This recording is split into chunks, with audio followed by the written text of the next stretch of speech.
কিছু কিছু মানুষ কয় যখন মানুষ বিপদে পড়ে তখন মানুষের পাশে মানুষ থাকা অত্যন্ত প্রয়োজনীয়, গুরুত্বপূর্ণ। কথাটা কি কারণে কইতাছি এটা তোমার কইতাছি, পুরোপুরিটা দেখবা এবং আমার পাশে থাকবা। আমার অনেকগুলি কাপড় অনেক দিন আগে শুকিয়েছে, গডরেজে মানে ভর্তি হয়ে গেছিলো। এই কাপড়টি আমার বেশিরভাগ পরানো হয় না, মানে এটি ফুরা ফুরা রেখে দিয়েছিলাম। আমার কাছে ভালো লাগে না, কারণ আমি ভাড়া থাকি। গ্রামে থাকলে অবশ্যই পরা হইতো, কিন্তু আমি ভাড়া থাকি বললে নাইটি পরে থাকি। নাইটি, চুড়িদার এইসব ধরনের জিনিস বেশিরভাগ পরানো হয়, কিন্তু কাপড় চোপড় আমার কমই পরা হইতেছে। তো এই কারণে আমার অনেকগুলি কাপড়, আমার ছোট বাচ্চার বা ঈশান সৌগতের কিছু কিছু ড্রেস আছে, এটি আমি সব জমাট করে রাখছি। জমাট লিবার কারণটা হয়েছে, কিছুদিন আগে তোমরা তো সবাই জানো ঝড় বৃষ্টি হয়েছিল।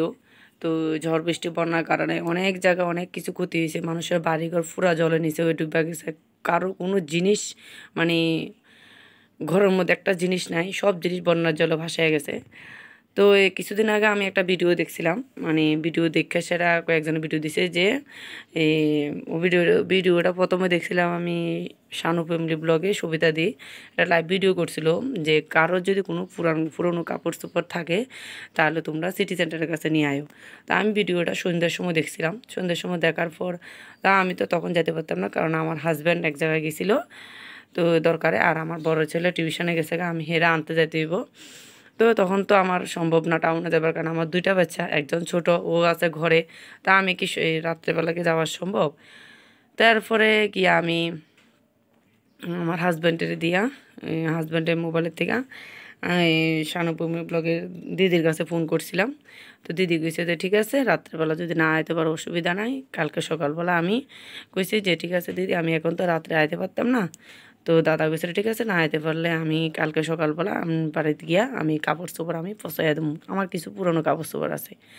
তো দাদা বললো, দাদাও কইতেছে ঠিক আছে, দিদিও কইতেছে ঠিক আছে, যেহেতু হাজব্যান্ড তো আমার ঘরে নাই, এক জায়গায় গেছিলো। তো আমার বড় ছেলেও টিউশন গেছে, আমি তারা আনতে যেতে হইব, এই কারণে আমি ওই সিটি সেন্টারে রাত্রেবেলা যেতে পারছি না। আমি সকালবেলা আমি তার মানে দিদির বাড়িতে গিয়া এই আমার সমস্ত কাপড় চোপড় আরও কিছু কিছু আছে এগুলি সকালবেলা বাইর করুম। এটি রাত্রেবেলা আমি বাইর করে কিছু কিছু এখানে পড়া টেবিলে পড়া রেখা দিছি, কারণ বাচ্চারা ঘরে থাকলে কোনো কাজে ঠিকমতো করা যায় না। তো আর এখন কিছু কিছু কাপড় আরও রয়েছে, এটি সব বাইর করে কিছু কিছু গুছাইয়া তারপরে দিদির বাড়িতে নিয়ে যাম। তো তোমরা সবাই কিন্তু ব্লগটা দেখবা এবং আমার পাশে থাকবা। নমস্কার বন্ধুরা, গুড মর্নিং সবাইকে। সকাল সকাল সবাইকে শুভ সকাল, অনেক অনেক শুভেচ্ছা জানাই। আজকের দিনটা সবাই ভালো কাটাবে। তো আমি আজকে একটা ছোট্ট একটা ব্লগ করুম। তোমরা তো সবাই জানো কিছুদিন আগে আমাদের ত্রিপুরা অনেক বন্যার জলে অনেক মানুষের ক্ষতি হয়েছে, কিছু কিছু মানুষ মারাও গেছে, কিছু কিছু মানুষ বন্যার জলে পুরো জিনিসপত্র ঘর বাড়ি সব জলের নিচে গেছে গা, অনেক মানুষের ক্ষতি হয়েছে। তো যারা যারা বেশি ক্ষতি হয়েছে তারার লেগা আমার পক্ষ থেকে পাশে থাকবার লেগে একজনে ভিডিও করছিল শানুপুকুরি ব্লগের সবিতা দিদি, সঞ্জয় ঘোষ ব্লগেরও দাদারা ভিডিও করছিল, ওইটা আমি পরে দেখছি, কিন্তু সবিতা দিদির ভিডিওটা আমি আগে দেখছিলাম। তো দেখে সেরা করতে আছে সিটি সেন্টারে যাওয়ার লেগে। আপনারা তো সবটাই কইলাম যে আমি তো যাইতে পারছি না রাত্রেবেলা। তো সকালবেলায় এখন তো সব মোটামুটি গুছিয়ে রাখছি, আরও কিছু রয়েছে ওইটি বাইর করুম, বাইর করে সেটা এরপরে গিয়া প্যাকিং করে তো দিদির বাড়িতে যাম। তো তো আমি দিদির বাড়িতে গেছি অনেক দিন আগে, আজকে 2 বছর হয়ে গেছে আমি যাই না। আসলে আমি ঘর থেকে রতেই পারি না, বাচ্চারা লাগে টিউশন মাস্টার, টিউশন আর স্কুল। আর ছোটোজন প্রচণ্ড দুষ্টামি করে, এই জন্য কোনোখানে যায় না। তো আজকেও যাওয়ার কথা আসলে আটটা যেতে পারতাম না। দিদির আমি কইছিলাম 8টার পরে যাবো, কিন্তু ছোটো ছেলের স্কুলটা 9টার দিকে ছুটি হয়ে যাবো গা, তো এই কারণে যেতে পারতাম না। 9টার পরে দিদির বাড়িতে যাবো। তো তোমরা সবাই সঙ্গে থাকবা। আমার তরফ থেকে আমার যতটুকু করার দরকার দিদির কাছে তুলে দিয়ামু, দিদি ওরার কাছে পৌঁছায় দিব। আমার মতো অনেকেই দিছে। তো জিনিসপত্র ঘরে থাকলে নষ্ট করা কি দরকার? যখন শুনেছি দরকার হয়েছে মানে পুরনো কাপড় চোপড়, তা আমার জিনিসগুলো তো পুরো নষ্ট হয়ে থাকবে ঘরে। তো যদি নষ্ট না করে কেউ আমার জিনিসটা পরে তখন তার মনের মধ্যে অনেক শান্তি লাগবে যে জিনিসটা নষ্ট হয়েছে না। তো তোমরা সবাই পাশে থাকবা আর পুরো ভিডিওটা দেখবা। তো আমি ওখানে যেতে গেছি, রেডি হয়েছি, একদম সিমসামভাবে যাতে আসি, দেরি হয়ে গেছে গা। ঈশানের স্কুলটা একটু ছুটিতে দেরি হয়ে গেছে, তো এই কারণে ওখানে বস্তার মধ্যে সব কাপড় চলে আনিয়েছি। তো আমার হাজব্যান্ডের ভিতরে আছে কিছু চাল ঘরে আসলো, ওই চাল আধা বস্তা নিয়ে আনিছি, এটি দিয়ে দেবো।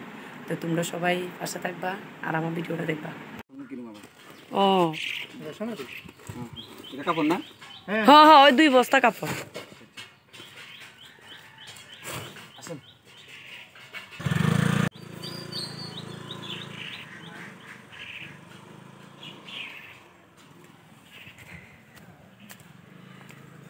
দিদি বাড়িতে আয়া পড়ছি। তো আমি যে জিনিসটা আনছিলাম এনে তারা নিয়ে যাবে ওখানে, এর লেগা এনে গেটের সামনে রেখা দিবার লেগা কইছিল, তার ভিতরে নিছি না। আর এদিকে একটা দাদার সঙ্গে দেখা হয়েছে, সঞ্জয় ঘোষ ব্লগের সঞ্জয় দা। আর যাইতে আছে আমি সঙ্গীতাদির বাড়িতে।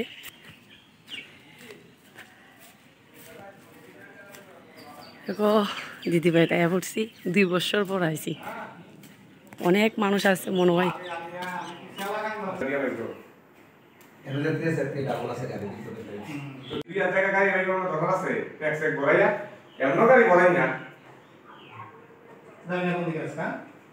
উপরে উঠবে না কিন্তু কেন?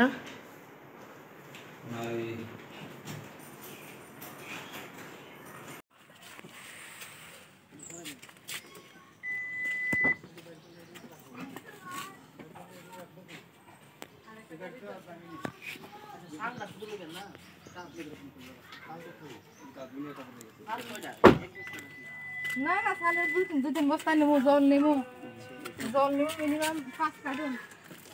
আমি তো লিখে দিয়েছিলাম।